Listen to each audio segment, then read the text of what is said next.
Hello, I'm Robin Vincent and welcome to the December edition of Molten Music Monthly.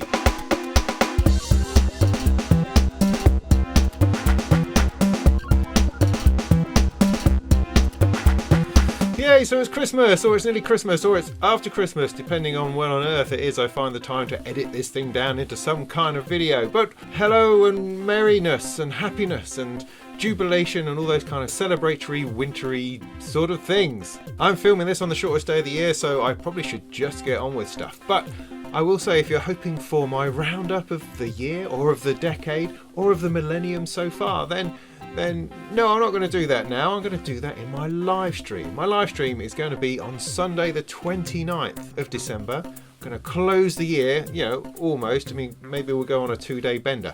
I don't know. But in that live stream, I will be talking about my favourite things of the year, of the decade, of the past 100 years, or whatever that is, whatever that may be. But right here, right now, I'm just going to get on with the business of giving you the news from the last 30 days of music technology wonderfulness.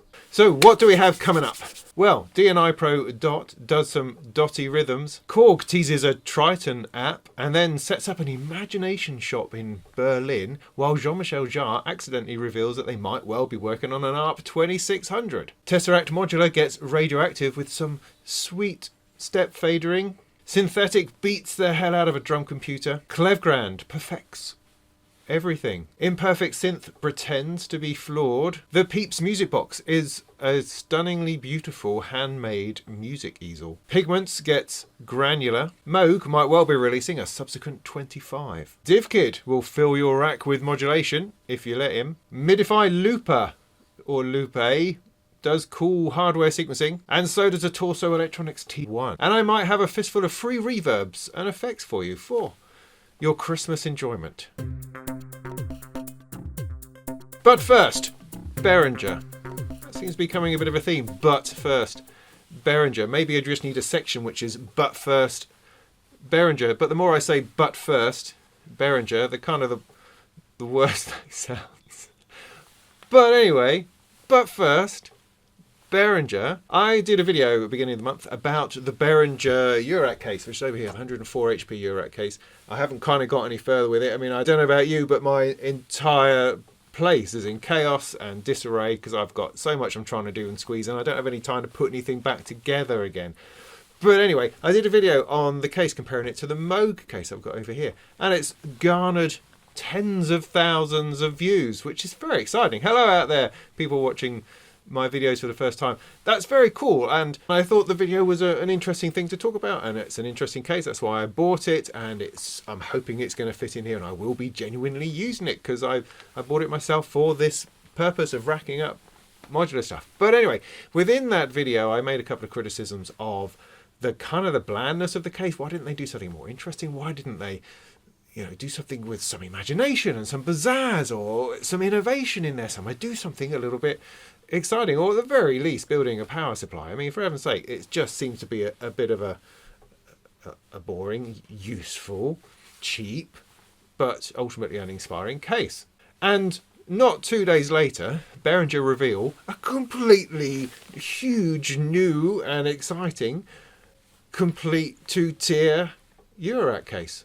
It's a massive thing. I mean, it's made of plastic, it's portable, it's got a stand on it, it's kind of raked in a console kind of feel, it's got 140 HP top and bottom, giving you 280 HP in total. It has an integrated power supply and just looks phenomenal. It also looks very much like the tip-top audio Mantis. We're going to have another one of those discussions. Probably not. Let's discuss that in the live stream as well. The idea and the ethics behind similar products or copied products, or I don't know how to go on about this stuff. I mean, we can talk about it for ages and ages and ages about how a company perhaps it's inspired by somebody else's product. But interestingly, I will say that Uli has popped up and has said that as far as he's concerned, he wants to give customers what they want, and provided that's within the law, then he will do so. Everything else just becomes, I guess, moralistic or ethical judgments. And I'm not here to do that. I'm here to talk about the product. So they've released this, or not released, they've announced this case. I mean, it looks great. It is good. I mean, the Mantis is good also from Tip Top Audio. They both look good, and it's slightly bigger and it's black. Is that makes a difference? Oh, I don't know. Oh, I'm just going to go round and round in circles with this. But it does essentially answer all the questions that I put forward in my little review of their other case. I mean, the other interesting argument that's been about it is whether sliding nuts are the way to go, or whether it should have threaded nuts, because in the presentation video it had sliding nuts, as do all these and that one over there. And a lot of people have suggested it would be better with threaded nuts. And in fact, Uli has even reached out to the community and says, well, what do you want? Do you want sliding nuts, or do you want threaded nuts? I mean, it will cost more if we put threaded nuts in there, and if you're looking for something which is very much a budget Eurorack case, then perhaps that's not the right way to go, or perhaps it needs to be an option. Who knows? But it's interesting that this is actually still a long way from production. I mean, I spoke to Behringer about it, saying, you know, since I reviewed your other case so nicely, maybe you want to throw me that one so I can try that out too and give my opinion on it. They said, yeah, well, we might well do that, but it's months away. We haven't even started making it. This is kind of like the first one we're having a look at, and you know, the summer maybe, don't know. So we shouldn't get too excited about that. And in answer to all the people who said, oh, I bet you feel like a right idiot now doing the review of that one just 2 days before the other one comes out. No, not at all. Not at all. I mean, it's not something that fits well with my setup. This arrangement sits really well, and that's why I went for that Behringer case, because it fits with my setup, obviously. So no, I'm not upset that they've released one a couple of days later and it's like, ha ha ha. No, what are you talking about? It's fine. All these things can mutually exist. I'm quite happy with the video. It's got 13,000 views. Very happy with that. So yeah, no, not at least a bit upset about that. It's good. It was worthwhile. It was good work. It's getting views. People are interested. That's all that matters, really, that people are interested. But there was another thing that cropped up in their video of their Eurorack case, which is perhaps even more important. And that is that they seem to have a whole bunch of modules based upon the Moog Modular. Now, Moog Modular do this big 5U modular, great big modules that slap into great big Moog Modular stuff that fills your entire space. And Behringer appear to have taken that design, probably the name, the architecture, the circuit design, who knows? And they are making clones of those. And actually, that's quite interesting, because the 5U Moog size modular is very, very expensive and difficult to get into, unlike Eurorack, which is that little bit friendlier. And there are tons and tons of Eurorack manufacturers who have done copies or clones of, or similarly inspired by modules from that Moog modular range.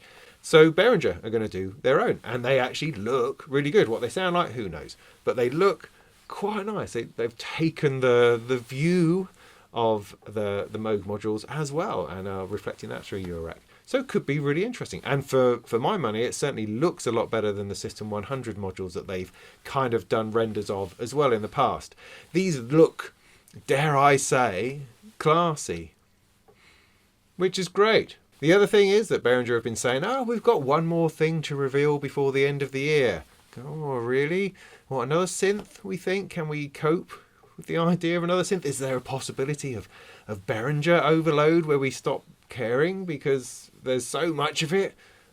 Don't know. But anyway, we're all still interested. We remain interested, and we're hanging here on Uli's ever word to find out what it is. And it could be a synthesizer, or it seems like it might well be a shop.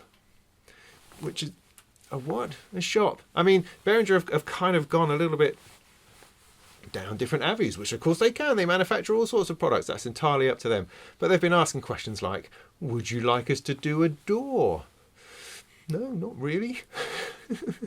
We've got plenty of doors. Don't think there's a gap in the market really for another door. We even have extraordinary free doors like the Cakewalk Bandcamp one, or Reaper is almost free, and certainly some cheap ones that are out there. So I don't think necessarily no, but you know, if Behringer wants to sit down with a bunch of people and design a door for the users, then you know, go fill your boots. The other thing they've asked about is lighting. Do we want them to do lighting?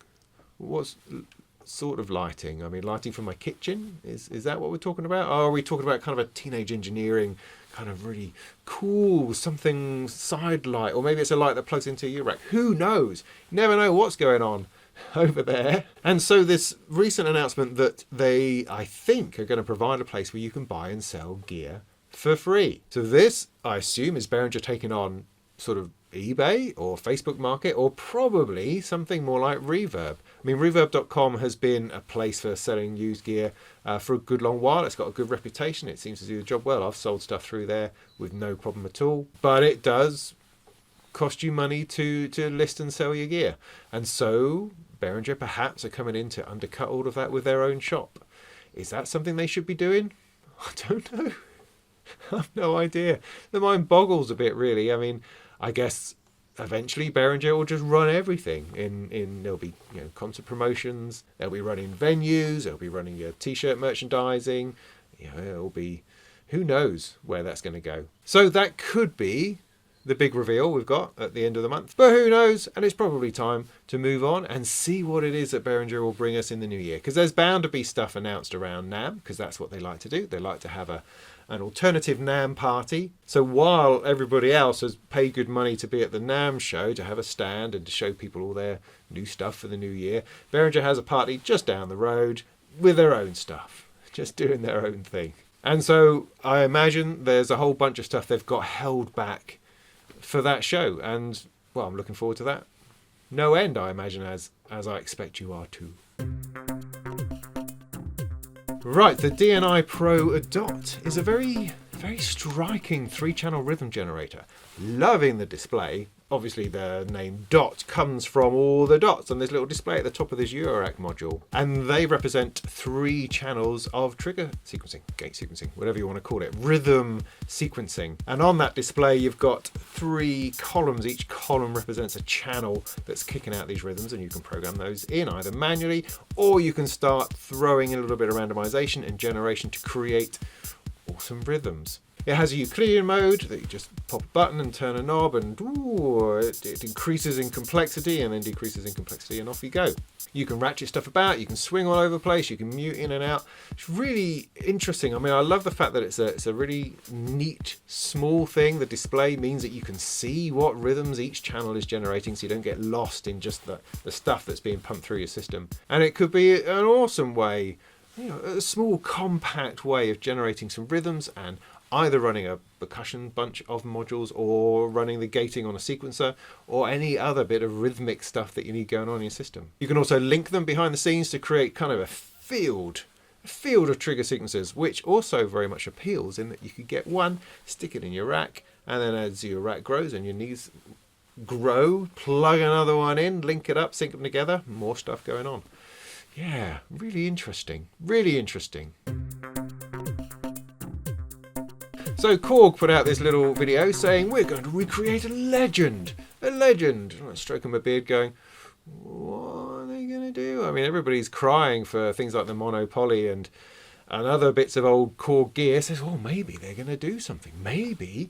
And then when you steal the video off YouTube and change the brightness and stuff, a kind of a Triton starts to emerge. Now, don't get me wrong, a Triton is an extraordinary, massive digital workstation thingy. I mean, I loved the M1 back in the day, the early days of workstation keyboards. That was definitely my bag for a while. Not so much these days, but it was back then, and the Triton is kind of the evolution of that. A massive thing, and there's lots of them still knocking around. People use them a great deal, and so it appears as if they're going to recreate the Triton. And you go, what, in hardware? No, it doesn't seem to, because the origins of this little tease video seems to come from the app department. So by the looks of it, there's going to be an iOS app for your phone that has every sound that the Triton had in it. That's quite groovy, I suspect.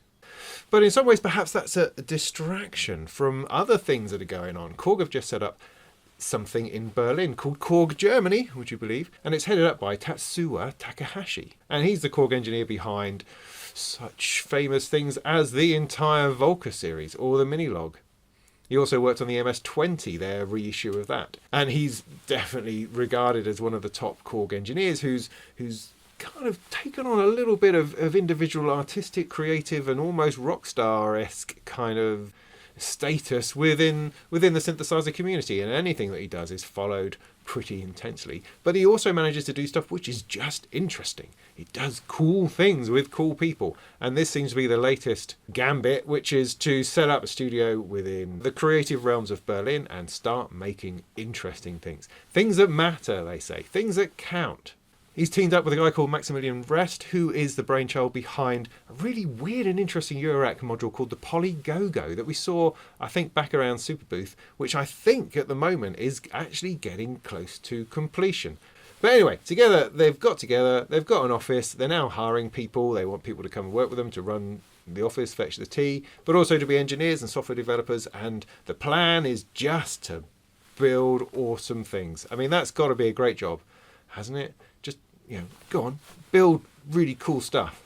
So that's what they're doing. But it's certainly a very, very interesting development, and shows very much that Korg know what they're doing. They really do know what they're doing, and they know how to react to things, they know how to evolve, and they have plans. And that's very, very exciting for the synthesizer community and market as a whole, I think. The other thing that's very exciting is it appears that they are working on an ARP 2600. It's like big. It's a big, nice, big but portable kind of case type synthesizer that a lot of people regard as one of the greatest synthesizers ever made. Well, it appears that Jean-Michel Jarre, in a little Q&A he was doing, and people asked him questions about, hey, what was that bass line on Equinox? And he says, well, actually, it was made on an ARP 2600. And as it happens, Korg apparently are about to reissue one. And we just go, what? Did he just say that? Like, didn't he just break a whole load of non-disclosure agreements? Who knows? But it's Jean-Michel Jarre. You can't really argue with the guy, or you're not going to say, that's it, mate, sling your hook. No more gear from us, mate. Not if you're just going to blab stuff out like that.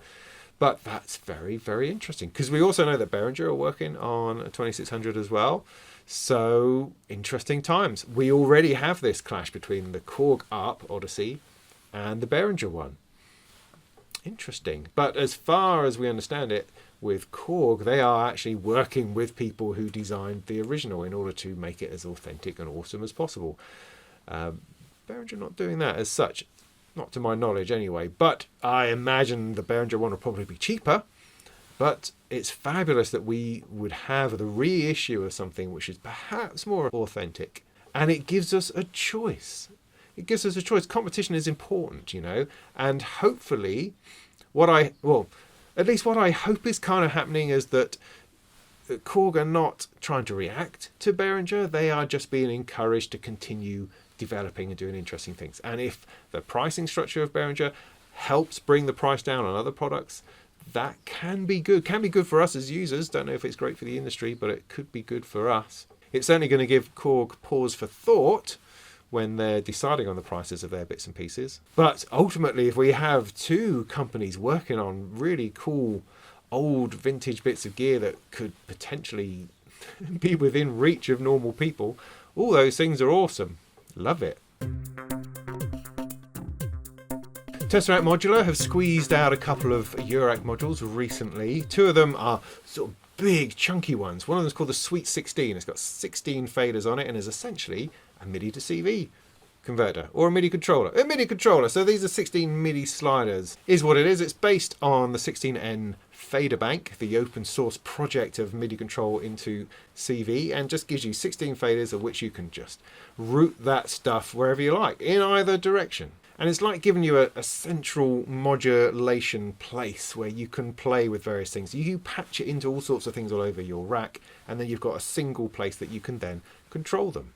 The other one with a similar front panel is the step fader. Now this is a dual sequencer where you have a row of 8 at the top, row of 8 underneath, and you can have two separate 8-step sequencers going on, or you can combine them together to make a 16-step sequencer. It looks pretty decent. You move a slider, it changes the pitch. You've got 2 gate outputs per 8 as well, which you can activate with the switches that are along the bottom. There are all sorts of different play modes, and go forwards, backwards, pendulum, all that kind of thing. Looks pretty good. Takes up quite a chunk of space, but you do have a very performance orientated, hands-on, either dual sequencer or single sequencer kind of action. And finally there's Radioactive, which is a noisy, toxic kind of 14-bit analog modeling oscillator. It has 3 independent oscillators that are crashing together inside the module with all sorts of different modes with which to manipulate them, including a sort of a 3-voice polyphonic mode. It can generate thousands of different sounds and different waveforms within itself, and you can also select waveforms via CV to keep it continually bubbling and changing and gritting and crashing and noisily making its way through into the world. Got a bit of wave shaping, you've got some different envelope modes in there, and you've got quantized pitch outputs. It's sort of an interesting mash of different things kind of squashed together in a single oscillator, which can do all sorts of strange and experimental noises. It's not something pure and analog that you're going to wistfully enjoy. It's something angry and noisy which is going to bash its way into your Eurorack. Now, Drum Computer looks like a whole bag of fun. I mean, they've produced one of the best marking videos I've seen for ages. I mean, it's actually good. It's fun. It goes crash, crash, drums going on, stuff going on, great sound, whoop, whoop. You know, the sort of things we enjoy, rather than a dry voice like my own going, oh, and here's a drum computer and it has lots and lots of different sounds. Yeah. I mean, this is packed full of analog. Well, it's packed full of 8 layers of different forms of synthesis to build up an entire 8-voice kit. You have resonator, you have wavetable, and you've got resynth layers that all combine to create a really wide range of synthetic noises. It's not about samples, it's about weird classic analog sounds, liquidized sounds, organic moving synthetic weirdness, and all of that stuffed together and pumped in order to give this massive sound. You've got a couple of envelopes on each sound, and these can loop and get pushed and modulated all over the place, and have all sorts of strange shaped waveforms. You have a multi-mode filter, compression, drive, distortion, and then you can direct it through 2 different types of reverb. And at the end is a finalizer section which squashes it and squishes it and EQs it and limits it and transient what's it. So at the other end you have this massive wall of weird sounding analog percussion. I mean, each of the 8 channels gives you quite an intense synthesis experience, or you can just hit the random button. Hit the random button and it goes, here's another sound for you. Oh, here's another sound for you. Which I kind of like that, because I can get bogged down in the programming of some kind of sound. I have very changing light in here today. I'm sorry about that if the video keeps changing in quality every 5 seconds as I go, oh, that's not right over there. But I was darned if I'm going to start this thing again. But anyway, yes, the randomization button, it not only generates sounds, it can generate patterns, it can generate rhythms within the MIDI sequencer that's all built in. I mean, as you can see from the demo video, it's a lot of fun to play with, and it is a lot of fun to play with. I mean, it's awesome. The sounds coming out of these things are fantastic. And it also looks completely gorgeous, completely engaging. I just want to get in there and touch things and move things about. And that's what a plugin should do. And Drum Computer is one of the most delicious looking vintage drum machines I've seen in a long time. Not a whole lot to say about this one. Klevgrand, however you pronounce his name, is just produces perfect plugins as far as I can tell. I mean, this one called Hillman, is it after the Hillman imp or something? I don't really know what the reference is to that, but it's an organ. It's an organ sound in a beautiful minimalist interface that just has a few sliders and bits you can click on and move about, and it generates these lovely warm organ-esque type sounds. That's it. Go and try it out. I love it. It's got 4 different sound generators, I suppose, that you can choose what you want them to be, from types like transistor, tube, sine wave, or plasma, whatever that is. And then you just create a mix of those 4 sounds, apply a bit of an envelope, off you go. Lovely. Love his stuff. Just fabulous. Next up we have ImPerfect from WA Productions. Now this is one of those attempts at engaging us with mystery around the whole deal. I think the idea is, oh look, we've got another software synth, virtual analog, doing all the same sort of things that everything else sort of does. How can we make this different? Oh, I don't know, let's just make it a bit crap. No, I don't really think that was the idea. I think the idea was, as so many other things do, they just try to introduce a little bit of organicness into what is essentially a digital synthesizer. Because with digital synths, everything can be lovely and perfect and sparkly and spot on. But we don't tend to really enjoy that all the time. Sometimes we do, but not always. What they've done is introduced some imperfections of analogness. Or at least so they say. I mean, there's 3 sliders. Are they knobs? Well, there's three sliders, you see, called wacky, cracky, and shaky. No, shaky. Cracky, wacky, knacky, and no, it's wacky, cracky, and shaky. There we go. Wacky, cracky, and shaky. You move these things and the sound just kind of falls apart in different ways. I mean, first of all, wacky actually isn't any kind of analog weirdness or drift going on inside the system. It just increases the modulation from the modulation effect, so it adds a bit more chorus, adds a bit more phaser, that kind of thing. So that's cheating. That's not really introducing any kind of analog imperfection to your synth. You're just adding a couple of effects. Cracky, on the other hand, introduces a bit of saturation, a bit of drive, a bit more grit to the sound, which, okay, that's introducing a bit of vintage warmth, I suppose, but you're still not really doing anything to the synthesizer sound generation or the analog nature of how that sound arrives.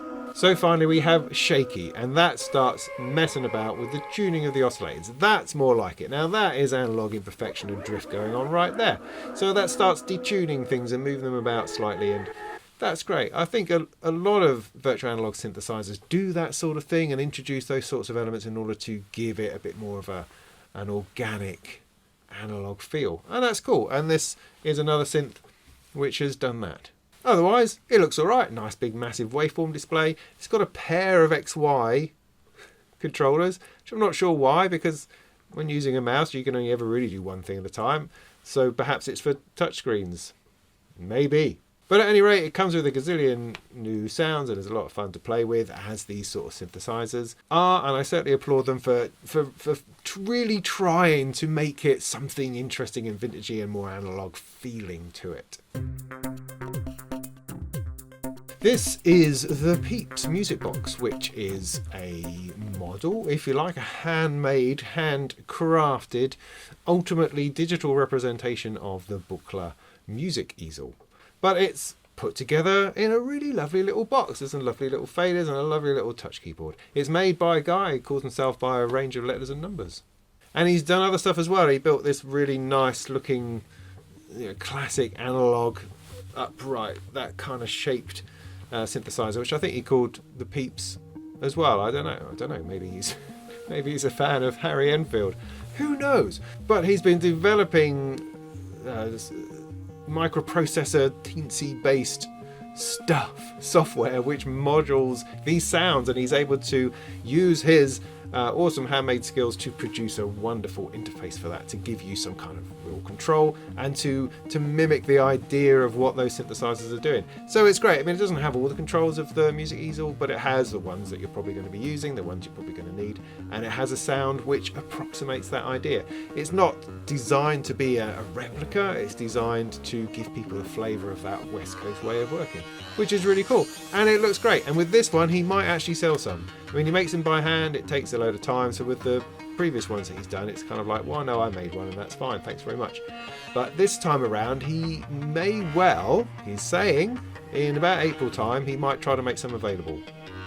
So if you're interested in that, want to get on board with it, and you need to get in touch with him and say, yeah, I'd like one, please, and go with that. Pigment 2 from Arturia. That's interesting. Pigment is a great synthesizer. I really like it. It's got a lot of stuff built in there that's very visual. I love the interface, the way it shows how everything is going, how everything is moving, how in motion it is. It's kind of like the emotional opposite to Massive. Because Massive is great. Massive X from Native Instruments, massive, huge synth, lots of stuff going on, but none of it's in motion. You can't see visually what's going on. Pigments is the opposite to that, and it absolutely grabs hold of you in that you can see what's going on, you can see things moving, you can see the waveforms backwards and forwards and modulation going here, there and everywhere, and it really brings you in, I think, into the whole I'm turning this into some kind of enormous sound type experience, and I really like that. But what's new with version 2? Well, with version 2, they have built in, crammed in there somewhere, a granulizer and sampling engine. So you can import your own samples or use whatever samples they're going to throw at you, stuff those in there, move those about, scan them and create sounds and generators from those waveforms. There are 6 slots that allow you to load samples, and you can just have those play as they are in the usual kind of sampler playback way, or you can push them through the granulizer engine, as I say, and scan and pull out different little grains and sounds and atmospheres. They've also added a low pass gate from the booklet Easel and a space age delay. I think we've seen these things in other plugins, and those have now been incorporated into Pigments. We've also had a rethink about the sequencer, which is still there and doing what it should, but you can now undo the randomization. So you can hit the random button and throw up a load of stuff, whereas previously that would kind of destroy anything that you'd been working on, and there was no way to reel it back. Whereas now you can go, let's throw some stuff around, and then I'm going to bring that back to where I was, which is good. It's a good development. Otherwise, I mean, it looks pretty much the same. The workflow, I believe, is pretty much identical. So they haven't done any radical overhauls as far as that's concerned, but that's okay because it was good. I was enjoying how that was working and how that was looking and all that interaction. It looks like a Polish catalogue has accidentally leaked the new Moog Subsequent 25. Subsequent? Why Subsequent? I mean, it's probably something I should Google and look up, but I don't have any idea why it's called a Subsequent. Like, you got the Subsequent 37, or Sub 37 as it becomes known. And Sub 37, I understand, that sounds a bit like an audio term, but Subsequent, it's probably a really deep, meaningful reason that every single synth nerd in the world would instantly know, and I'm like, clueless as ever. Anyway, so what is it? Well, it's essentially, I think, the successor to the Sub Fatty. As in, rather than this being a slightly scaled down version of the Subsequent 37, it's more, what it actually is, the layout of it completely identical to the Sub Fatty. At least as far as we can tell, because there's no official information on this as yet. But from the photo we can see, from the scan, from the Polish catalogue, is that it looks just like the Sub Fatty, but the details that we've translated, as far as we can tell, is that it is a monophonic analog synthesizer with a duophonic mode, has a 25-note keyboard with aftertouch, some ridiculously long envelope. So it's a DAH-DSR envelope. I don't even know what that is. That's too many stages. It also comes with a whole stack of presets, an arpeggiator, a step sequencer, and a software editor plugin. If we take the published price from the Polish currency and whiz it into dollars, it comes up to about $1,100, which seems a little bit expensive, considering grandmothers are going now for about 800 quid, and the Sub Fatty is down there at 600 quid. So, don't know. Remains to be seen. Because for me, it would seem like it would be a good alternative to the grandmother. If you're not particularly into the modular nature of the grandmother, or the fact that it's very, very analog, so, you know, no presets and that kind of thing, whereas this Sub 25 has got the ability to save patches, has a simpler, more traditional layout, and a nicer looking body, perhaps compared to the sort of the chunky plastic of the grandmother. So I think they should share a similar price point, I think, because they hit different notes with different people, different sorts of users. But we shall see. DivKid has released his second module. It's called Oct, and sadly I don't have one because mine bounced and it's at the post office and it's Sunday and I can't get to it. So I'm going to have to wait until tomorrow morning before I can get my hands on it. What is it? Well, it's built with Instruo, which is awesome because also I don't own any of their modules, and it means that I can own an Instruo module and get a DivKid one all in one package. Fantastic. And that might have meant that I've also accidentally bought an Instruo filter at the same time. But we'll get to that another time. And don't tell anyone. But anyway, back to the DivKid modules. It's called Oct, spelt weirdly as all Instruo modules are, and I'm sure it's something which is really endearing or cool or something. I don't know. When I have to talk about these things on screen, I just find it a bit difficult. But so, you know, it's obviously a personal vendetta against me, I think. That's what this is all about, because everything does ultimately revolve around what I do. Anyway, Oct is a 8-channel LFO. It's a simple, small module, nice and neat, and it's got 8 outputs. LFOs come out, modulation comes out, triangle, analog. Awesome. Awesome, you say. Great. So, what is that it? Well, no, not exactly. Because what's interesting about it is that all 8 have different speeds. They start very, very, very slow, and they go down to very, very, very fast. And they're not synced. They're not related to each other exactly. They're kind of tuned by ear, they say, which is interesting. So they're not wave synced, or ratios of each other. They are set to be pleasing and interesting and organic and musical. And ultimately what I'm seeing in this module is that you slap it into your rack and it just allows you to give movement to stuff. Whatever you like, because I am always using my Batumi. My Batumi is always stuffed full of cables, every output, and then some molted in other places, because you just want, you want the pulse width to be just moving, you want the drift to be moving, you want a filter to be moving, you want other bits and pieces just to be moving around the place, sometimes in very small ways, but other times, you know, a little bit of vibrato here, a bit of a tremolo there, something weird going on there, changing the timing of something else, one rooted into another one, into another one, into another one, to create some other weird stuff going on. So having LFOs often means you need to buy a big chunky module that either does one or two LFOs, which are very not complicated, but you know, focused and individual. And I don't really need that. I just want to go, I want some movement in that and plug that together. And that is what essentially this does. And the length of LFO goes down to about 25 minutes. I mean, you've got a knob which controls the, you know, the speed of the LFOs globally, so you can turn it all the way down. You've got like 25 minutes of nuttiness going very, very, very slowly. Far too slow for me to ever really get to the end of a cycle. So you got that going on, or at the other end it goes up into almost audio rate, I think. Not that that's a focus, but they all move in timing together. And as I say, they're unrelated, and yet they're kind of emotionally attached to one another. That's what it is. They're attached emotionally. They tuned it by changing different capacitors and bits and pieces in order to just get them to feel right. Not to get them in time, just to get them to feel right.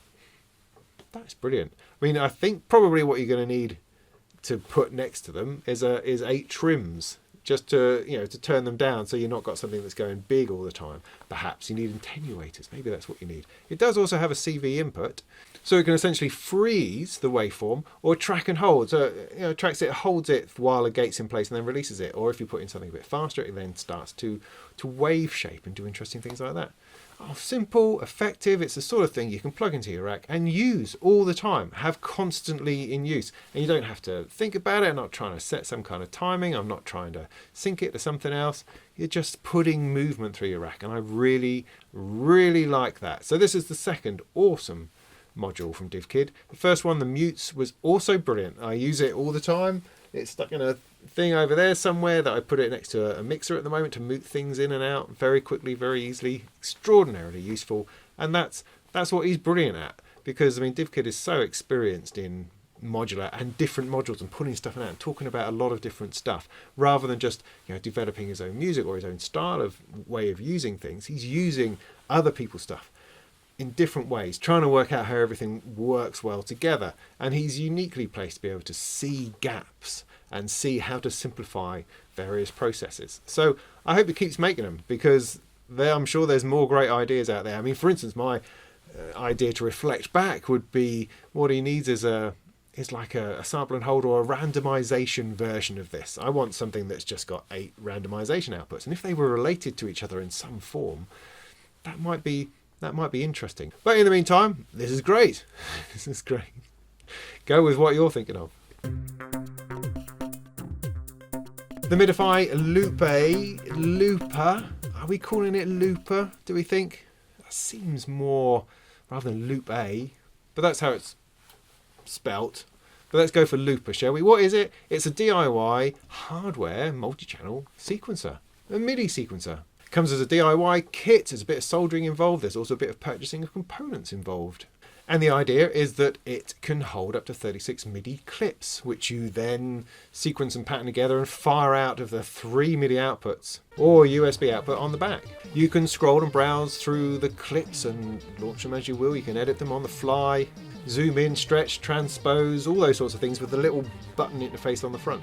It can hold up to 10,000 notes in a session. Not sure what a session is. A session, I assume, is 36 of those clips. And once you have the whole thing going, you then have a bunch of knobs that you can use to mess things about, to do some beat looping, to do some transposition, as we say, or randomization, or smoothing, or dynamic, different things moving about.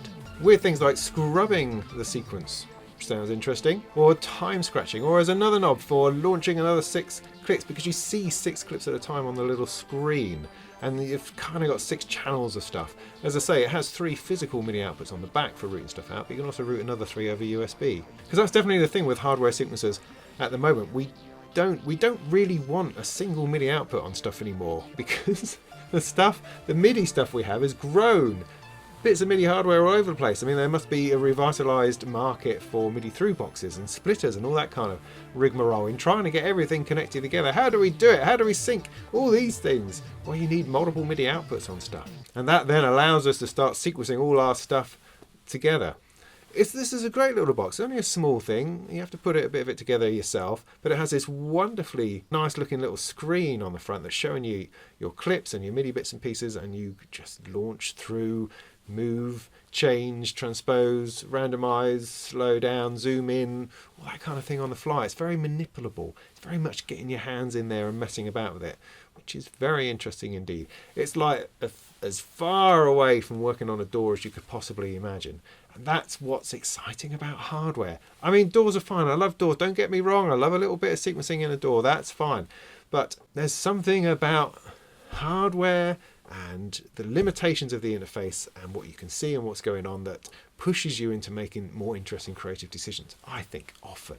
And something like this that you can play with has the possibility and the potential to generate all sorts of interesting bits of music. And there's another one. This is from Torso Electronics called the T1. And it looks very much like a nano controller. It's like a small Korg MIDI controller. But actually it's a 16 polyphonic MIDI track sequencer. It's based on the idea of pattern generation and has a Euclidean algorithm built in to create rhythms. It also has a melody generator. So you can kind of get stuck in and just dial in some rhythms, dial in some melodies and let it start playing by itself. You can do repeats and slicing and velocity changes. There's sustain, dynamics, timing is all available on all of those knobs over the top. You can really ride on the randomization. So although it does create patterns and stuff all by itself, and you can set it off just creating pattern after pattern after pattern, but you can also tie that down, nail it down, restrict it, pull it in, rein it in, so that it doesn't just go completely bonkers. You just get small variations going on. So yeah, interesting. It's a really interesting time for hardware MIDI sequencing. And finally, because it's Christmas and because, I mean, all these companies love us, don't they? They just love us, and they like to show their appreciation. Then Arturia, Native Instruments and Acoustica have all given up some really quite decent plugins for you to have if you want over this Christmas period and beyond. Have them forever, they say. First one from Arturia is the Rev Plate 140. Looks like a bit of old crappy gear, and I imagine that's what it is. It's an authentic recreation of some old I'll tell you what it is, of the EMT 140, that crappy old bit of gear. Yeah, some bucket of reverb that somebody found in the corner of an old studio somewhere, which has now become the beloved sound of a whole generation of music makers. Well, Arturia have taken it, they've modelled it, they've stuffed it and turned it inside out and gone, there you go. Given it a beautiful, old-fashioned, vintage, crappy-looking interface. Here's some reverb. Fabulous. I mean, it's great. It's awesome. It does exactly what it says on the tin. Sounds like an old reverb. Lovely. Oh, apparently it's one of the most revered reverbs, so we can now have our own one for free. So can you imagine all the engineering and thought, nuance that went into creating that reverb?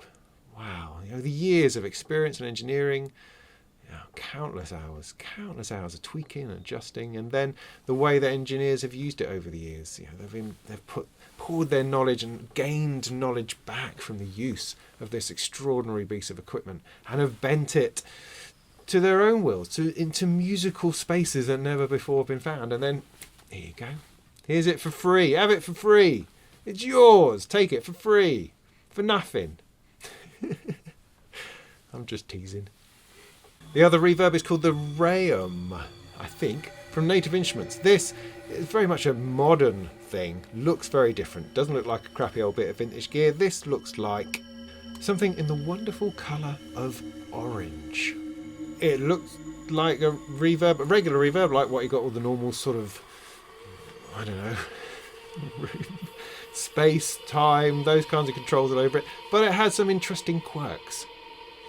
It has some pre-delay feedback which sort of generates overtones as you turn it up, and it starts transforming your sound into strange, moving, distant soundscapes. And then you can press a little snowflake and the reverb tail becomes frozen, which you can then let hang in the air for as long as you like. And overall, it's actually really quite cool and creative and interesting and draws you in. So we have these two awesome things. We have the 140, which is, wow, that sounds just like something amazing that I want to use. And we have the Ruum, which is sort of interesting and engaging, and you think, oh, I could do interesting, crazy things with this I'm never actually going to ever use in my music. So it's a fun place to play. And lastly, we have Celestial from Acoustica. And this is designed or a replication or inspired by kind of a character forming channel strip of effects. They talk about it featuring texturizing psychoacoustic effects, which sounds like kind of audio speak for it's a bit like an EQ and a compressor in it. So yeah, nice things like EQ, filtering, dynamics, that kind of thing. It's more of a channel strip thing, something that you would introduce to your mix to add warmth and character and texture, psychoacoustic sounds to your otherwise dull and bland mixing. But all three of these plugins are blindingly useful, and you'd be an idiot not to go and get them right now. So there you go. That'll do. That'll do for December, that'll do for the end of this year. Now, as I say, we are going to get together on the 29th, that's next Sunday night at 8 o'clock, right here, we'll get together and we'll have a chat and we can talk about our favourite things of the year and what we're looking forward to in the new year. Well, that'll be the plan, but no doubt someone will ask me some downfall stupid question and I'll go off on one for 20 minutes talking about that. Who knows? I'll also try to put things together so that they work enough to generate some music. I really need to be doing more of that. And I also want to take this opportunity to thank a few people, particularly the patrons on my Patreon site. You are wonderful. It's just awesome that you are interested enough to want to support me directly like that. And if you're out there wondering, well, I'd like to throw this guy a couple of quid, particularly as it's Christmas, then just sign up on Patreon, throw me a couple of quid and then disappear forever.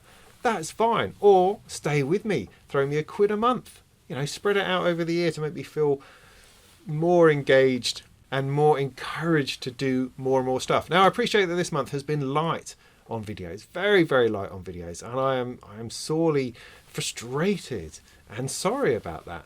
And I plan to do a whole lot more. I've got so much stuff ready to do, ready to finish. I know I've got things on like the Windows installed on the audio PC. I've got the Deckard's Dream sitting over there.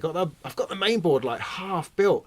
It's getting there. Just got to find the time. I've got some more Bafako kits and power supplies to do in order to get this thing over here, wherever it is, up and running. Got that to sort out. I've got the Surface Pro 7, which is poised to do all of my performance testing on, because I'm actually in the middle of testing a ZenBook Pro Duo for sound on sound. So I've got that to go through. I've got audio interfaces up here that I've got to test and other bits and pieces. I've got an Audio Fuse 8 Pre that's just turned up that I think I've got to get turned around in a week, and it's Christmas, to get it back to them.